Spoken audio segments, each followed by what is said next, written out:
Alright, so got several options for you here. We got an array of curved greatswords that I think are all pretty good. Bloodhound's Fang is probably my favorite, but we also have the Dismounter and the one that Anthony really wanted me to suggest, the Magma Worm's Scale Sword. So the Bloodhound's Fang curved greatsword looks kind of gnarly. Got a pretty nice wide swing arc. The good part about it though is the Ash of War, where you do a backflip. If you hold heavy attack, you'll dash forward and do that. No other weapon has this. It does a ridiculous amount of damage. Looks badass. There you go. This is a pretty fun weapon. Next we have the Dismounter. This thing just looks cool. It's pretty easy to farm, and yeah, it's got the same moveset as the other one. The good thing about it though is you can change the Ash of War, because by default it comes with the Spinning Slash move, which is not great, but you can change it to something else, like, say for example, I come here to the Grace, Ashes of War on the Dismounter, we could give it, I don't know, let's give it, I hadn't thought about this. Let's give it the Vacuum Slice ability with poison buildup. And now it does that. You know, pretty cool, pretty nifty, very versatile weapon.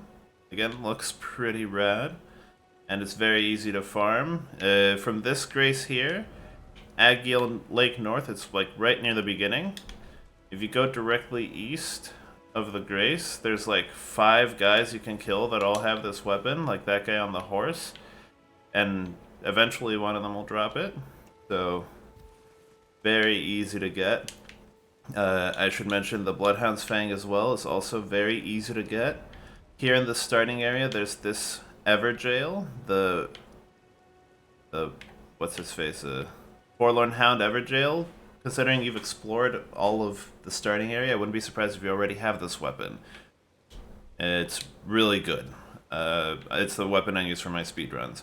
And then the last one that Anthony wanted me to show you was the Magma Worm's Magma Greatsword. It's got the same moveset as the other two. Very nice wide swing arcs. It's got a unique heavy attack because it slams down like that, like a guillotine. And its Ash of War is also unique because you dive forward and cut with magma and leave a pool of lava behind that burns enemies. It's pretty rad. Does a lot of damage too. The only difficulty though is that in order to get it, you need to go all the way to the north here to this like cave system, climb up to the top of the mountain and kill a magma worm that's up there, which I don't know if you've done that already. If you have, then you'll have this weapon. But yeah, if curved greatswords aren't your thing though, there is one more category of weapons, the greatswords, that'll also have the nice two-handed weapons. The Knight's Greatsword is just nice and generic. You can farm it off of any knight you want. Some great swing arcs. A decent heavy attack. Again, as with the Dismounter, you can change the Ash of War on these. So the default is Big Stomp into Big Slash. You can change into pretty much any Ash of War you've picked up along the way. Besides that, there's a couple of these are boss drops. They're a little bit later into the game, but you can get the Marais Executioner Sword, which looks rad and has the Ash of War where you throw the blade forward. Does a surprisingly high amount of damage. It's got a very slow moveset, but it's very rewarding. Does a lot of damage. Looks pretty cool too. Next we have the Death's Poker, one of my favorite weapons. For some reason this is categorized as a greatsword.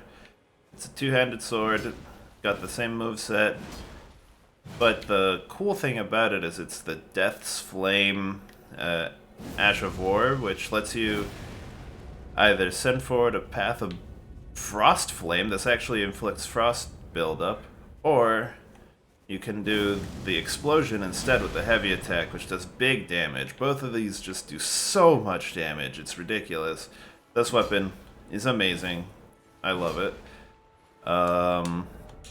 Next we have the the Dark Moon Greatsword. This one is probably the hardest weapon to get that I'm going to recommend, just because it takes so long to complete. You need to complete a quest line to get it, but once you do, it looks rad.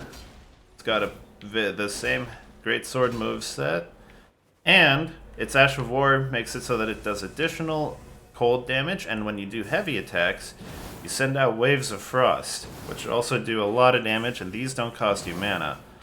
So it's a really cool weapon, but it is a hassle to get. The other two are also kind of hassles to get. The Marai's Greatsword, you have to come all the way to the north here and kill the guy in this castle in order to get it. And the Death's Poker is one that you have to come all the way to Caelid and kill a boss over here for. So it's neither of them is easy to get, but they're both very, rewarding to use. I like them all, but the greatswords are kind of hard to get, except for, again, the Knight's Greatsword, which is very generic, very simple. It's got a very nice design to it, though. Like, it looks cool. So yeah, let me know which of these you like, and then I can give you a more detailed guide on how to get them, and then what items I would use in conjunction with them.